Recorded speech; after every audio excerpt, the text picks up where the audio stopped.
Praise the Lord. Hallelujah. Maganda po kayo sa gabing ito. At gwapong-gwapo po kayong lahat sa gabing ito. Praise the Lord. Yan. Salamat po sa biyaya po ng Panginoon at magkakasama na naman tayo ngayong Wednesday. Yan. Kasi okay lang po, medyo malapit lang naman ako dito eh. Saglit lang po. Hindi ako masyadong apektado ng traffic. Minumotor ko lang naman mula Giginto hanggang dito sa Pasig. Mula Bulacan. Ayan, praise the Lord. Salamat po sa Panginoon at tayo po ay patuloy po na mag-aral ng kanyang pong salita. Yan, okay na ba? Yan. Click natin. Yan. So the seed of patience. Alam niyo po kung anong seed yan? Yan po ay buto ng Chinese bamboo tree. No, sinasabi ng Chinese bamboo tree po ay the fastest growing tree. At sa pagtatanim niyan, it took a patience. Kasi pag itinanim mo yung buto niyan, it takes 5 years bago po lumabas yung pinakalabong niya. No, sabi nila yung labong. So 5 taon. So pag itinanim po yan ng farmers, didiligin niya po yan ng umaga at hapon. Sa loob ng 5 taong pagdidilig, wala pong lumalabas na usbong. Ganun siya katagal, kaya kailangan ng pasensya at pananampalataya na yung dinidilig mo sa loob ng 5 taon ay paniwalaan mong uusbong. Now, bakit fastest growing tree? Kasi 5 years bago lumabas yung pinaka-usbong niya. Now, yung pong puno na yan ay tumataas po ng 90 feet. At yung isa sa na-discover nila ngayon sa Europe ay tumaas ng 130 feet. The moment na itinanim mo po yan, 5 years na dinidilig, pag tumubo na po yan, pagdaan ng 5 taon, every hours, tumataas po siya ng 1.5 inches. Kada oras. Kaya sa loob ng 1 linggo, tumataas po siya agad ng 15 feet. Kaya in 6 weeks, yung puno po na yan, tumataas ng 90 feet pataas. Mas mataas pa. So matagal yung process ng pag-aalaga kasi sabi nila itong puno na ito, ang una niyang dinidevelop yung ugat. Lumalalim siya para maging matatag. And then, pagdating ng 5 taon, tutubo na siya at sabi nga nila, pwede mo siyang makita, babantayan mo siya, makikita mo unti-unti siyang tumataas. Every hours ba naman, tumataas ng 1.5 inches. Tapos in 1 week, meron ka kaagad 14 to 15 feet na puno. And then in 6 weeks, doon tataas siya ng mga 80 to 90 at higit pa. Now, ganyan po ang ating pagtitiwala at pananampalataya. Actually, pag-uusapan po natin ngayon, ganyan siya kataas. Nakikita niyo po sa picture. Yan ang itinataas niya. Pero ang message po natin sa gabing ito ay pamamagatan nating the power of a seed. Ano bang meron sa seed na yan? Yan. Bago tayo magsimula, tayo po ay mag-pray. Aming Diyos, salamat po sa gabing ito, sa iyo pong biyaya, sa iyo pong patuloy na pag-iingat sa amin sapagkat nakakarating po kami sa lugar na ito na safe and sound.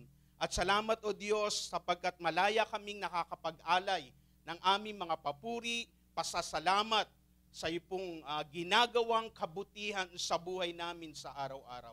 Muli patuloy namin kinikilala ang iyong presensya at maging ang presence ng banal na Espiritu Santo sa aming kalagitnaan. Muli aming Diyos Ama, ang papuri, parangal, pagsamba ay tanging sa iyo magpakailanman sa pangalan ng aming Panginoong Yesus. Amen. So the power of a seed. Basahin po natin sa Luke chapter 17, verse 5 sa New King James Version, hanggang verse 6. Sabi niya, and the apostle said to the Lord, increase our faith. And then verse 6, so the Lord said, if you have faith as a mustard seed, you can say to this mulberry tree, be pulled up by the roots and be planted in the sea, and it will obey you. Purihin ang Panginoon. Alam niyo yung tagpo na yan na nag-request yung mga disciples kay Jesus Christ na sabi na, Panginoon, dagdagan niyo pong aming pananampalataya. Pero ang naging tugon ni Jesus sa kanila, sabi nila, magkaroon lang kayo ng pananampalataya na siliit ng butil ng mustasa, masasabi niyo sa puno ng mulberry tree na ito na tumalima ka, mabunot ka mula sa ugat at matanim ka sa karagatan, ito ay susunod sa inyo. Sabi niya rito, yan, everything in life starts with a seed.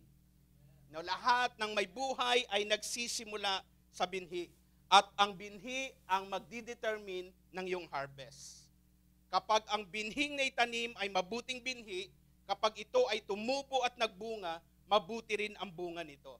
Kaya kung ano yung binhing itinanim sa iyo, yung binhi na yan ang magdidetermine ng harvest mo. Kaya kung magbuti ang binhing na itanim, sigurado mabuti ang aanihin mo. Kasi yung bunga, siya ang ebidensya ng puno at ng binhing itinanim sa iyo. Of course, kung ang binhing itinanim ay buto ng mangga, kapag yan ay tumubo at nagbunga, mangga rin. Kailanman ang buto ng mangga pag tumubo ay hindi magiging santol. Diba? So, kapag yung seed na itinanim ay good seed, sigurado ang harvest, maganda rin. Now, ang Diyos, ang tinatanim niya sa atin ay mabuting binhi. Kaya mabuti lagi ang inaani natin. Anumang itinanim ng Diyos sa atin, aanihin natin ng maganda. Now, yan. So, faith is small as a mustard seed. Yun po yung ginamit ni Jesus Christ. Sa The Passion Translation, yung the word na authentic faith, sa The Passion Translation, pag binasa natin, doon pa rin sa Luke, yan, chapter 17, verse 6, nung binasa ko sa The Passion Translation, sabi niya, Jesus responded, if you have even the smallest measure of authentic faith, ibig sabihin tunay na pananampalataya, authentic, it will be powerful enough to say to this large tree, my faith will pull you up by the roots and throw you into the sea, and it will respond to you, it will respond to your faith and obey you. Authentic faith. Ibig sabihin, kung meron palang authentic, meron din fake, no? Meron pananampalatayang dinadaya lang. Actually, may babala si Paul kay Timothy na sa mga huling araw, magkakaroon, may mga magpapanggap na sila'y merong pananampalataya, ngunit hindi naman makita ang bunga nito. So, ibig sabihin, kung merong genuine na pananampalataya, merong pinipeke. At kapag fake ang faith mo, magkakaroon tayo ng problema dyan. At yan yung pag-uusapan natin. Napag-usapan natin yung seed na ito. Yan. Check the authenticity of the seed. Gaano ba ka-authentic itong seed na ito na binabanggit ni Jesus na siniliit ng butil ng mustasa? Kasi sa atin sa Pilipinas, pag sinabing mustasa, ang naiisip natin gulay. Pero sa Israel, merong mustard na nagiging puno. Now, pag-usapan natin gaano ka-authentic itong seed na ito. Now, itong, napapansin niyo po sa picture, sabi niya dyan, itong seed na ito ay size of 1 to 2 millimeter in diameter, yung binhi ng mustasa. That time, sa panahon ng Panginoong Hesus sa Israel, yan ang isa sa pinakamaliit na binhi, yung binhi ng mustasa, na meron lang siyang sukat na 1 to 2 millimeter in diameter. Now, tignan niyo po. Ano ba itong mustasa na ito? Sabi niya, even though it's one of the smallest seeds, the tree can grow up to 20 feet and 20 feet wide. Perfect yung size niya. Kung gaano siya kataas, ganun din yung lapad niya. Ibig sabihin, makikita mo itong puno na ito, itong mustard na ito ay perfect. So, ang faith, perfect. Kumpleto. Yung faith na itinanim sa atin, ibinigay sa atin, ay perfect faith yan. Kaya hindi mo yan madadaya. Kaya kung ang faith mo ay hindi perfect, ang faith mo ay hindi authentic, pineki lang, so hindi siya magiging perfect. Pangalawa pa, sabi niya, the tree can grow in arid dry climates and thrive even in clay sandy soil. Ibig sabihin, kahit na ang binhi na ito ay maitanim doon sa mga tigang na lupa, kahit mabuhangin, meron siyang kakayahang tumubo. May kakayahan siyang tumubo, hindi siya naaapektuhan ng paligid niya. Ang pananampalataya, ganun din. Ang pananampalataya ay hindi naaapektuhan ng mga nakapaligid sa kanya. Amen po. Yan, may kausap naman ako rito, no? So yung faith natin, kapag yan ay authentic, hindi yan naaapektuhan ng marites mong kapitbahay. Hindi yan naaapektuhan ng mga negatibong salita na sinasabi sa iyo. Hindi yan apektado ng mga taong hindi naniniwala sa iyong pananampalataya. Yung faith natin hindi nakabase sa sinasabi ng ibang tao. Hindi nakabase sa sitwasyon, kundi laging nakabase sa Word of God.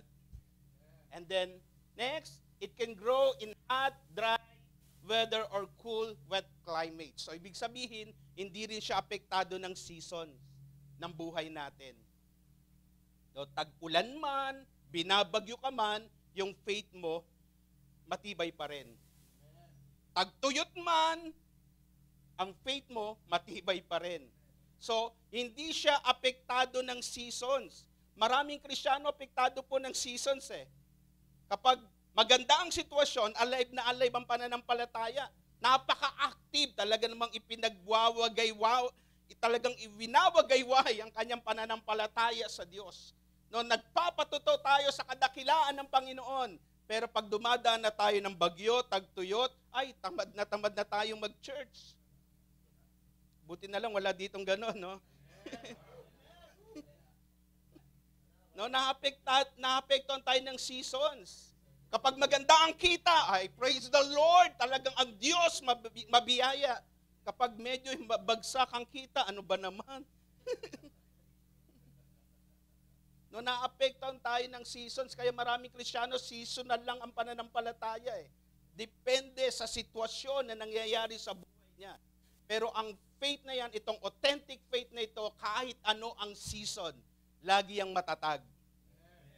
And then, ano pa? Also, even if the trees is cut down to the ground, it can grow back again. Hindi, no? Kahit pinutol mo na, tutubo pa rin siya. Hindi siya napapatay. Ganon din ang pananampalataya, hindi kayang patayin ang genuine na pananampalataya. Ang fake na pananampalataya, napapatay.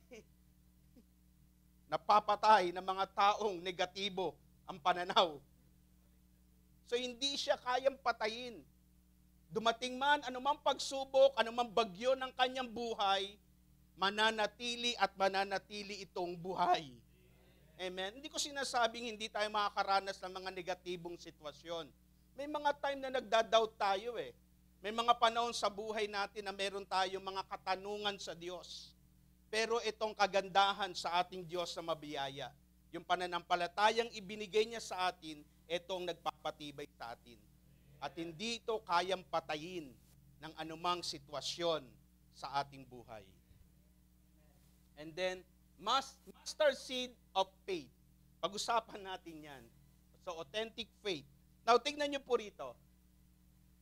In verse 5, pansinin nyo po, bakit nag-request ang mga disciple kay Jesus Christ na i-increase yung kanilang faith? Alam po, bakit kaya hiniling nila kay Jesus na, Panginoon, dagdagan nyo po yung sukat ng aming pananampalataya. Gusto namin yung faith namin maging great faith. Pero pansinin nyo po yung sagot ni Jesus Christ sa kanila, hindi nyo kailangan ng great faith eh. Kailangan nyo lang binhi na may maitanim sa inyo, katulad ng mustasa, na authentic. Now, bigyan ko po kayo ng konting background. Sa mga naunang verse niya, unang talata, nagturo po si Jesus Christ sa kanyang mga disciple. Now, sabi niya in verse 1, sabi niya, then he said to the disciples, it is impossible that no offenses should come, but to him through whom they do come. Sabi niya, hindi may iwasan yung mga pangyayari na maging katitisuran ka. Ngunit mas matindi ang kasasapitan ng tao na siyang pagmumulan nito. And then, in verse 2, sabi niya, it would be better for him if a millstone were hung around his neck, and he were thrown into the sea, than that he should offend one of these little ones. Ang tindi, no? Mas mabuti pa raw na lagyan ka ng giikang bato. Alam niyo po yung giikang bato sa Israel, ang ginagamit po dyan, baka. Kadalasan 2 baka ang ginagamit para igiik. Ganun siya, akli mabigat yan. Kapag ikaw ay nilagyan giikang bato sa leeg, I'm sure, hindi ka lulutang. Diba? Sabi niya, matindi yung kasasapitan kung ikaw ang pagmumula ng kasalanan ng mga ito, ng mga bata pa. Kung ikaw ang magiging katitisuran, lagyan ka na lang ng gilingang bato at itapon sa dagat. Ibig sabihin, kunin ka na ni Lord. No, parang ganon. No, kung ikaw lang naman ang magiging sani at maraming matitisod ng mga bata pa sa pananampalataya, kunin ka na ni Lord. No, mabigat. Mabigat yung hinihingi ng batas, no? Turo ni Jesus Christ yan eh. Kaya ang batas talaga merong demand eh. Pag hindi mo na-meet yung demand ng batas, ay patay kang bata ka. Salamat na lang, nasa biyaya tayo. Now, tuloy po natin. And then sabi niya, take heed to yourselves. If your brother sins against you, rebuke him. And if he repents, forgive him. Kaya sabi niya, mag-ingat kayo kapag ang inyong kapatid ay nagkasala, sawayin nyo. At pag siya ay lumapit at humingi ng tawad, patawarin nyo. And then next, and if he sins against you 7 times in a day, and 7 times in a day returns to you, saying, I repent, you shall forgive him. 7 times. Alam niyo po, sa katuruan ng mga Hudyo, sa Jewish belief ng Judaism, ang pagpapatawad 3 times lang a day. 3 beses lang. Yun lang ang hinihingi. Pag nagkasala sa iyo, tumingi ng tawad hanggang 3 beses lang. Sa tradition ng mga Hudyo. Eto, dinagdagan ni Jesus, ginawang 7. No, ang bigat. Dinagdagan ng ilan? Ng 4. So, ang bigat. Kayo nung marinig ng mga disciple, ang bigat niya na. Ang hirap naman ang hinihingi. Magiging katitisuran ka, tapos pag nagpatawad ka, sa ating paniniwalang mga Hudyo, hanggang 3 beses. Bakit dito? 7 beses na. Actually, mas mabigat pa nga yan. Kasi yung 7 na yan, hindi naman ibig sabihin hanggang 7 lang. Merong tagpo na nagtanong minsan si Peter sa Matthew chapter 18, verse 21. Now, sabi ni Peter, then Peter came to Jesus and asked, Lord, how many times shall I forgive my brother or sister who sins against me? Up to 7 times. Kasi narinig niya 7 eh. Pero ano sabi ni Jesus Christ? Jesus answered, I tell you not 7 times, but 77 times. Ibig sabihin, hindi talaga 7. Wala naman siguro taong gagawa sa'yo ng kasalanan na 70 times a day, no? Antindi na niyan. No, 70 times na gumawa ng kasalanan sa'yo ng isang araw, ay grabe na yan. Napaka-demonyo na. Ang dami ng demonyo sa katawan nito. Now, ang point dyan ay unlimited. Ang pagpapatawad, walang limitasyon. Yun ang pinopoint ng Panginoon. Now, yun ang pinopoint ni Jesus Christ. Pagdating sa forgiveness, ang Diyos, walang limit ang kanyang pagpapatawad. Dapat ganun din. Kaya nung marinig ng mga disciple, kung ibabalik natin, sabi nila, Lord, increase our faith. Ang hirap niyan. Ang bigat ng inihingi, paano namin magagawa? Kaya sabi nila, Lord, dagdagan yung aming pananampalataya para magawa namin ang hinihingi, ang inyong inuutos para makakomply kami. No, sumagot ngayon si Jesus Christ. Now, ito ang response si Jesus Christ doon. Sabi niya, the power of mustard seed of faith. Ito, pagkilikan natin verse 6, sabi niya, if you have faith as a mustard seed, you can say to this mulberry tree, be pulled up by the roots and planted in the sea, it will obey you. Now, yun yung naging sagot ni Jesus Christ. Honestly, hindi nyo kumbaga, Hindi nyo naman kinakailangan increase ang inyong pananampalataya kasi mali ang inyong pananaw pagdating sa pananampalataya. Kasi ang pananampalatayang Hudyo, naniniwala sila, pag sila ay sumampalataya sa Diyos, mapiplease ang Lord. Kasi may sinabi sa Hebrew chapter 11 verse 6, without faith, it is impossible to please God. So pag sumampalataya ako, kaya dagdagan niyo Lord ang aming pananampalataya para ma-please namin ang Panginoon. Kasi alam nila pag sumampalataya sila, tutulungan sila ng Diyos para magawa ang hinihingi ng batas. Nang mali ang pananaw nila pagdating sa faith. Kasi ang mga Jewish people, ang kanilang pananaw sa pananampalataya, maniniwala ako kapag nakita ko. To see is to believe sila eh. Kaya, napansin nyo, meron tagpo sa gospel na nagtanong yung mga religious leader, anong gagawin mong himala para maniwala kami sa iyo? Ibig sabihin, magpakita ka ng ebidensya para maniwala kami. Kasi nakabase sila kung anong nakikita nila. Nakabase sila kung anong nararamdaman nila. Nakabase sila kung anong maririnig nila. Now, pinakikita ni Jesus Christ, hindi yung faith o human faith ang kailangan nyo. Kailangan nyo authentic na faith. At yan ay ang Diyos lang ang makapagbibigay. Kinakailangan merong binhi na maitanim sa inyo. At itong binhi na ito, sapat na ito para yung imposible maging posible. Now, tingnan nyo po. Tingnan nyo po, ito po yung puno ng mulberry tree. Napakatibay po na puno na yan. Ang tindi po ng ugat niyan. Ngayon, kung isipin siguro ng mga disciple, paano ng isang maliit na binhi ay kayang bunutin ang punong ito mula sa ugat? Eh yung bagyo nga, hindi ang kayang bunutin eh. Honestly, pag nagtatanim sila ng mulberry tree, itinatanim nila sa malawak na bukid.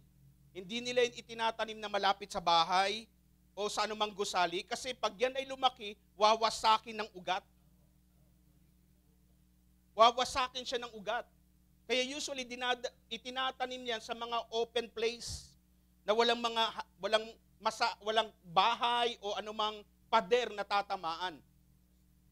Ngayon, nung ginamit ni Jesus, yung mustard seed, sa isip ng mga Hudyo, alam na nila yon kung gaano kaliit yung binhi na yon.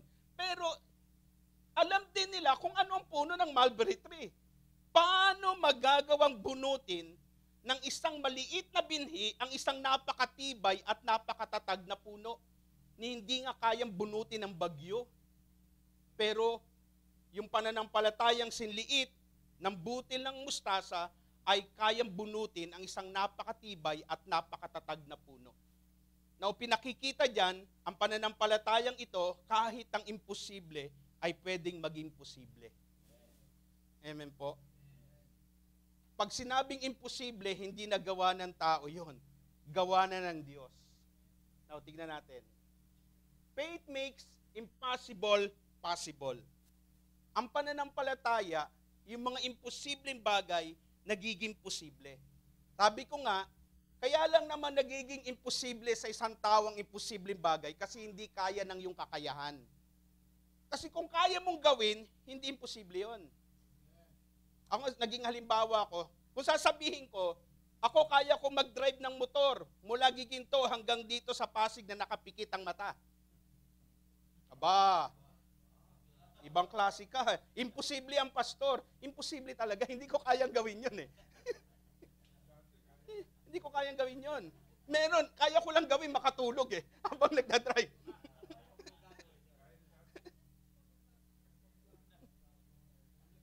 Oh.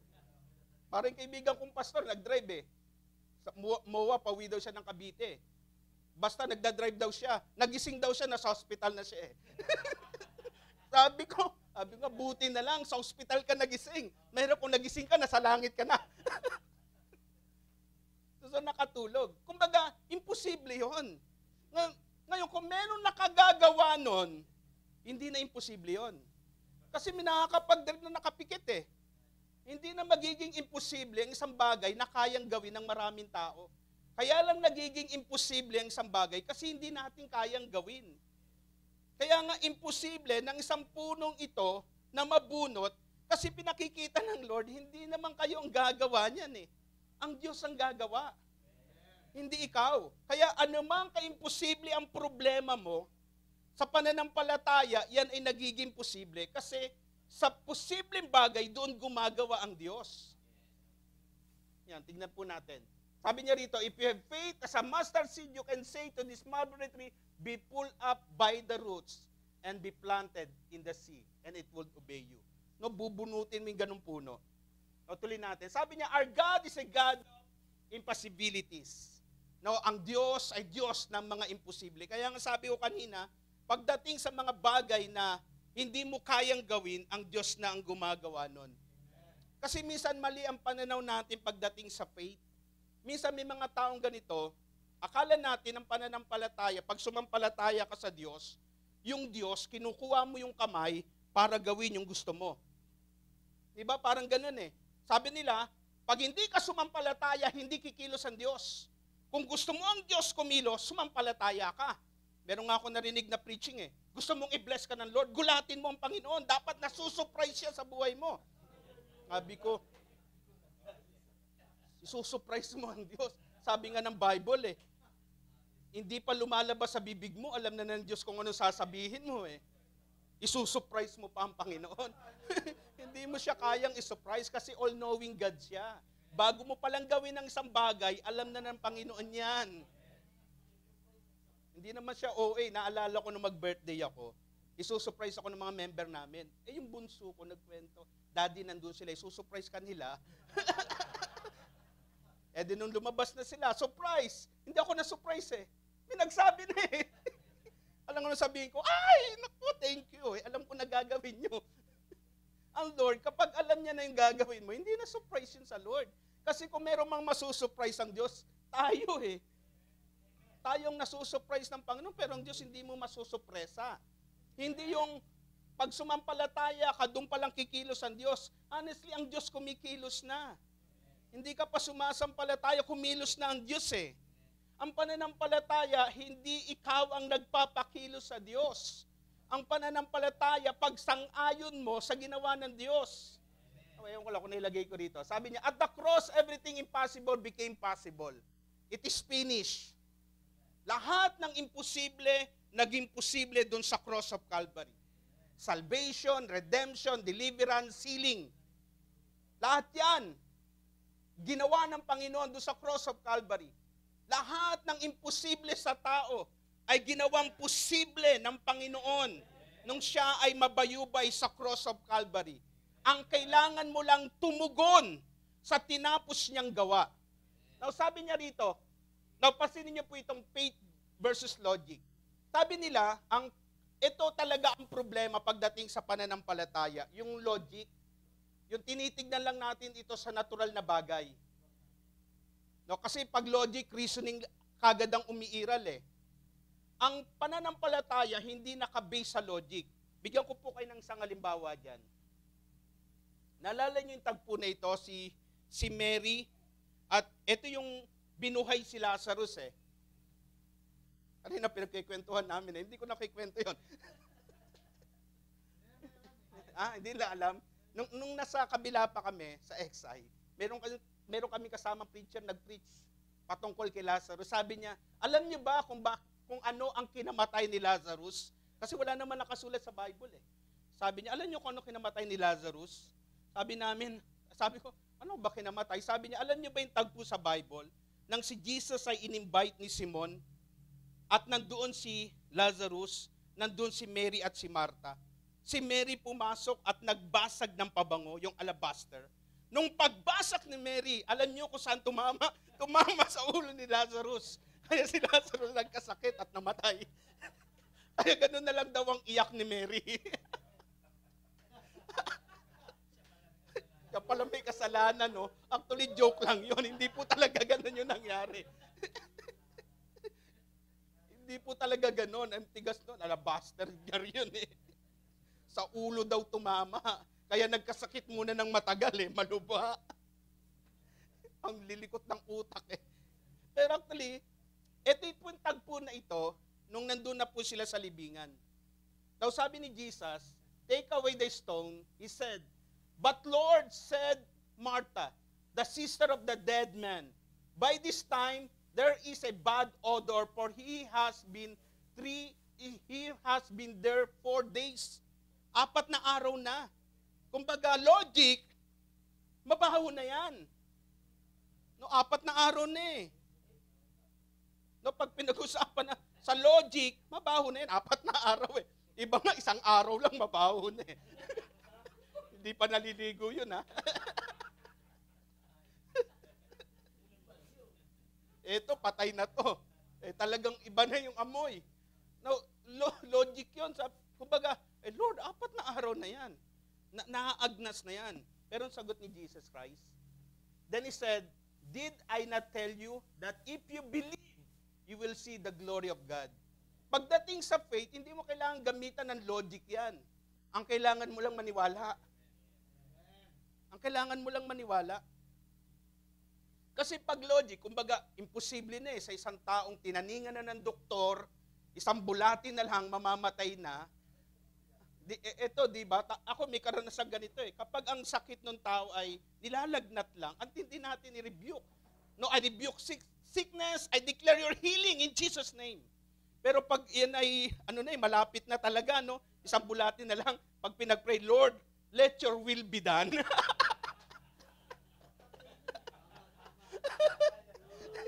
Kasi hindi mo sasabihin, I declare, you will be healed. Rise up and walk. Pero pag ganun nakaseros na, talagang isang bulati na lang talagang hinihingi na natin, Panginoon, ang kalooban mo mangyari, ha? Diba, pag medyo malaki ang kailangan, hinihingi na yung kalooban ng Lord. Pero pag medyo maliit lang, okay pa, talagang tumatayo tayo sa faith. Kaya nga pagdating sa faith, pag tinignan mo lagi logic, ay sasablay ka. Kaya ang pananampalataya, maniwala ka lang. Amen po? Now, sabi niya rito, faith is our positive response to what God has already done by grace. Hindi yung ang pananampalataya mo ang magpapakilo sa Diyos. Ang pananampalataya ay ating tugon. Saan? Sa tinapos na gawa ng Diyos ayon sa kanyang biyaya. Amen po? Kaya nga ang faith ay nag-a-agree ka. Sumasang-ayon ka. No, sumasang-ayon ka sa tinapos ng Diyos, sa tinapos na gawa ng Panginoon. Kaya let's say healing. Ang healing tapos na eh. Ang nung kinakailangan mo, sumang-ayon ka, paniwalaan mo. Hindi yung pipilipitin mo yung kamay ng Diyos para sundin o gawin ang panalangin mo. Hindi, ang faith, agree ka. Sumasang-ayon ka sa Diyos.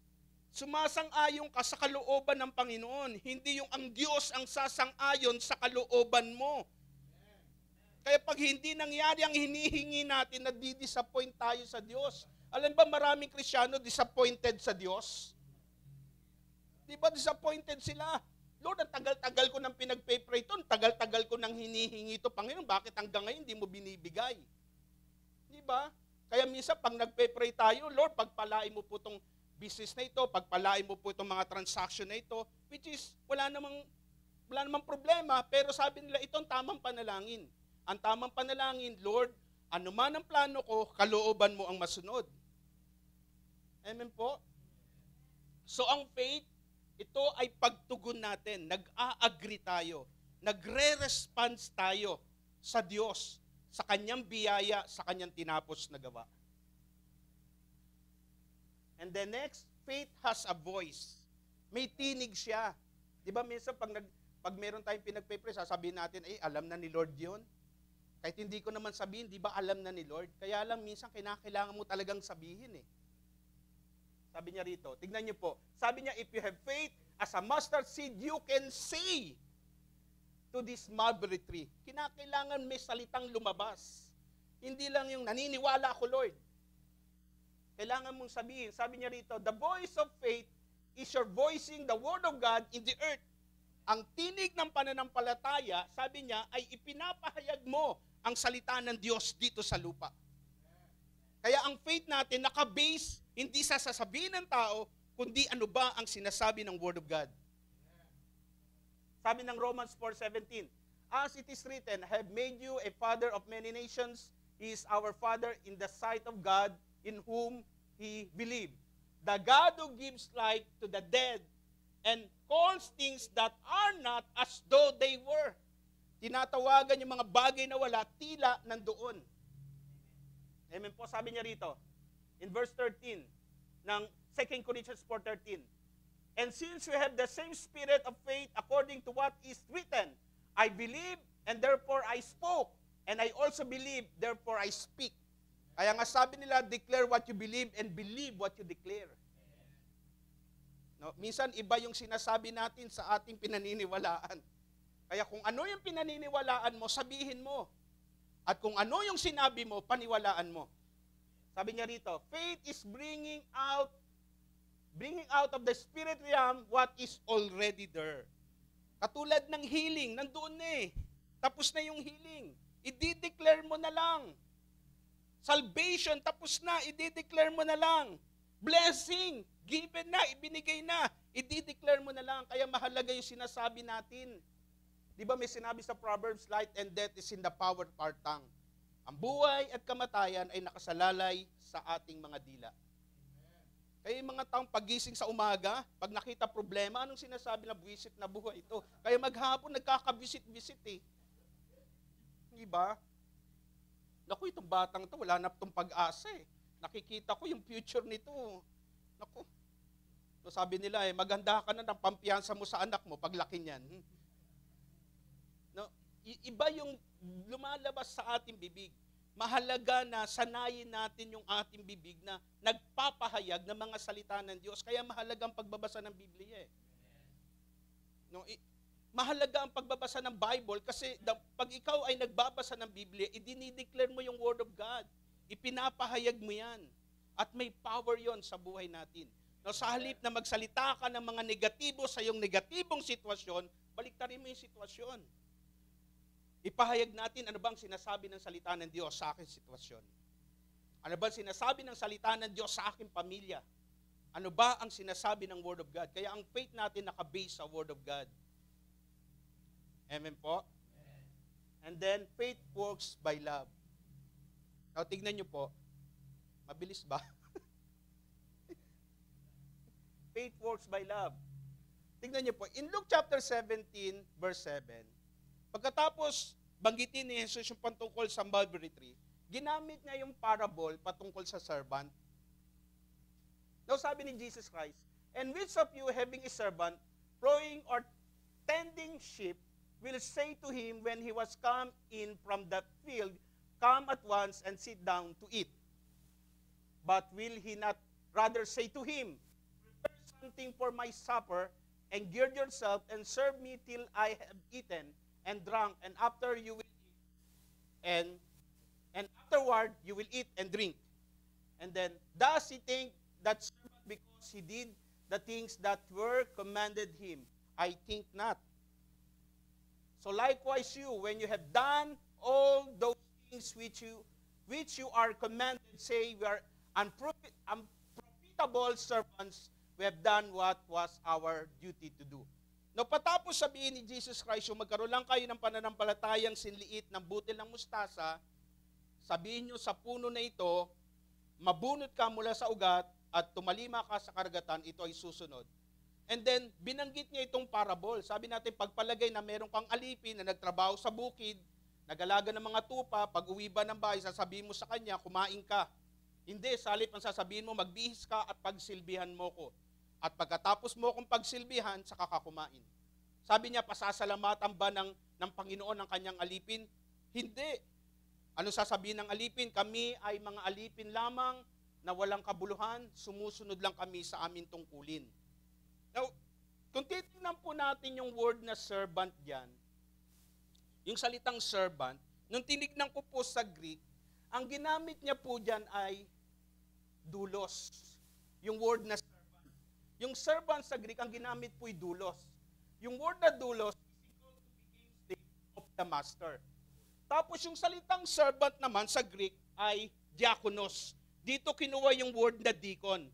Means servant or one who minister to the needs of the others. Now, ano yung pagkakaiba ng servant sa slave? Kasi hindi ka pwedeng maging slave or dulos kung hindi ka muna magiging servant. Bigyan ko lang kayo ng konting background, no, ng dulos. Yan. Sa Israel, ang pagiging alipin ay paglilingkod lang ng 6 na taon. Let's say, kung mahirap ang isang tao sa Israel, para magkaroon siya ng pera, mamamasukan siya sa isang mayaman tao para maging alipin. Magpapakaalipin siya, at sa kanyang pagiging alipin, ang paglilingkod lang bilang alipin sa Israel ay hanggang 6 na taon. Yun ang sinasaad ng batas ni Moses. And then pagkaraan ng 7 years, doon pa lang siya palalayain. So lahat ganon. Let's say may utang, hindi kayang bayaran ng pamilya yung pagkakautang nila sa isang tao, ang ipambabayad yung anak or kaya yung tatay. Maglilingkod ako bilang alipin at para mabayaran ko yung aking pagkakautang. So 6 years siyang magsiserve para mabayaran ng kanyang pagkakautang. And then pagdating ng 7 years, palalayain na sila. Yun ang hinihingi ng batas. Ngayon, kung merong mga slave at yung kanilang master ay naging mabait sa kanila, let's say, binata siya nung maging alipin, ang ginawa ng master, binigyan siya ng mapapangasawa at nagkaroon siya ng pamilya. Kaya lang, ayon pa rin sa batas, palalayain pa rin siya pagdating ng 7 taon. Kaya lang, siya lang ang pwedeng umalis, hindi kasama ang kanyang asawa at mga anak. Siya lang ang palalayain. Ngayon, kung sasabihin ng slave na ito, ng servant na ito, pwede ba maging dulos slave na lang ako? Ang gagawin ng master, dadalhin siya sa pintuan ng bayan kasama ang mga elders na nandoon, saksi sila, at manunumpa yung servant. Ang sasabihin niya, mahal ko ang aking asawa at mga anak, mahal ko rin ang aking master. Hindi na ako aalis, maglilingkod na lang ako bilang alipin habang panahon. Ganun ang gagawin niya, manunumpa, saka siya lalagyan ngayon ng hikaw. Palatandaan na isa siyang dulos. No, slave. Now, ano yung dulos? Pag ikaw ay dulos, freed slave ka. Ibig sabihin, hindi ka pwedeng maging dulos kung hindi ka muna pinalaya. Kinakailangan palayain ka muna. Kinakailangan matapos mo yung taon ng paglilingkod. So pag natapos nila yon, ikaw ang magpapasya. So yung mga dulos, hindi ka pwedeng maging dulos kung hindi ka freed slave. Tayo ganun din. Dati alipin tayo ng kasalanan pero pinalaya tayo. Hindi na tayo alipin ng kasalanan, kundi alipin tayo ng Panginoong Hesus. Yung alipin na ginamit doon, dulos. Pinalaya. Pangalawa, yung mga dulos, motivated by love. Kasi susumpasan, sasabihin niya, hindi na ako aalis kasi mahal ko ang aking asawa at mga anak at mahal ko rin ang aking master. So ang nagmo-motivate sa kanyang paglilingkod, love. Motivated, kaya nga tawag sa dulos, loving servant. And then, pangatlo, serving willingly and voluntarily. Hindi po sila pinilit, hindi po itinulak. Sila mismo, no? Sila mismo ang nagpasya. Dahil pinalaya sila, mahal nila ang Panginoon na kanilang pinaglilingkuran, maglilingkod sila willingly and voluntarily. May tinapay o wala. Diba? Kasi dulos ka eh. Lahat ng mga mananampalataya na tinubos ng Panginoong Hesus sa cross of Calvary, na sumampalataya sa Kanya, tayo po ay pinalaya mula sa pagkakaalipin sa kasalanan. Ang ating master walang iba kundi si Satanas, na siyang kumukontrol sa atin. Ngunit salamat sa Panginoong Hesus, pinalaya tayo. Nung tayo ay pinalaya ng Panginoong Hesus, ang master natin hindi na si Satan, kundi si Jesus Christ na. At tayo ay naglilingkod sa Kanya, isang dulos ng nagmo-motivate ay pag-ibig. At naglilingkod tayo ngayon willingly and voluntarily. Amen po. Naintindihan niyo po. So lahat ng mga pinalaya ay naglilingkod dahil sa pag-ibig at sila'y naglilingkod willingly and voluntarily. Kaya hindi ka napipilitang maglingkod. Hindi ka napipilitang magbigay ng iyong buhay. Kasi ang taong nagmamahal, nagbibigay ng pusa. O, tuloy natin. Sabi ng Galatians chapter 5 verse 6, For in Christ Jesus neither circumcision nor uncircumcision avails anything but faith working through love. Pananampalataya, pamamagitan ng pag-ibig. So yung ating faith motivated ng love. Now, kaya ginamit ni Jesus Christ dun sa mga disciple, ginamit niya yung halimbawa na dulos. Kung kayo man ay naglilingkod, kung kayo man ay sumusunod sa Panginoon dahil sa pananampalatayang ito, dapat niyong alalahanin na yung faith niyo ay nakakonect sa love. Hindi lang pag-ibig mo sa Diyos, unang-una, pag-ibig ng Diyos sa atin. Kasi sabi niya rito, the Christian life is a life of faith, God's grace. And then, 1 John 4:10, this is love, not that we love God, but that He loved us and sent His Son as an atoning sacrifice for our sins. Pag pinag-usapan ang love, patungkol sa usapin ng pag-ibig, ang laging bottom line niyan, hindi kung ano o gaano kalaki ang pag-ibig mo sa Diyos, kundi kung paano ka inibig ng Diyos. Kasi minsan, ang turo ng iba ibigin mo ang Diyos ng buong puso, buong lakas, buong isip, buong kaluluwa. Honestly, hindi natin kayang gawin yan. At unang-una, yan ay ibinigay sa bayang Israel. Doon yan para sa bayang Israel. Kaya nga nung tinanong si Jesus Christ ng isang scribe, na what is the greatest commandment? Sinabi ni Jesus Christ, Hear, O Israel. Talagang inaddress sa bayang Israel kasi sa kanila ibinigay yan. And yet, hindi nila nagawa. Hindi nila nagawa. Tapos ngayon ipapagawa sa atin. Hindi natin magagawa yan. Naibigin mo ang Diyos ng buong puso, 100%. 100% lahat yan sa Diyos. 100% yung buong isip mo ang Diyos. Wow! Kung ikaw ay ganon, ikaw na. Diba? Walang puwang ang anumang bagay sa isip mo, kundi ang Diyos lang. Ay, yung lakas mo, walang ibang pinaguhugutan, kundi ang Diyos lang. Wala pong, ewan ko kung may nakagagawa nun ay ikaw na. Imposibleng tao ka talaga.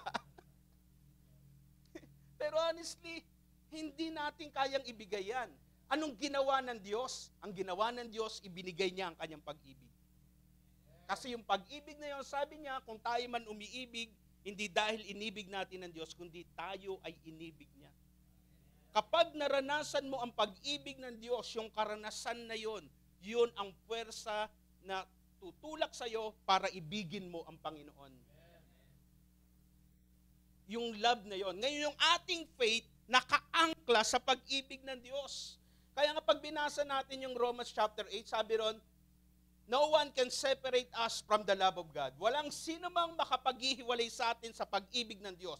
Pag itinuloy niyo yon, pag-uusig ba, kamatayan ba, tabak, o anumang nilalang, walang makapaghihiwalay sa atin sa pag-ibig ng Diyos. Kaya nga kahit anong pagsubok ang ating nararanasan, anumang mga circumstances ang ating nararanasan, sabi niya roon, sapagkat ang pag-ibig ng Diyos ang nagsasanhi, kaya tayo'y higit pa sa mananagumpay.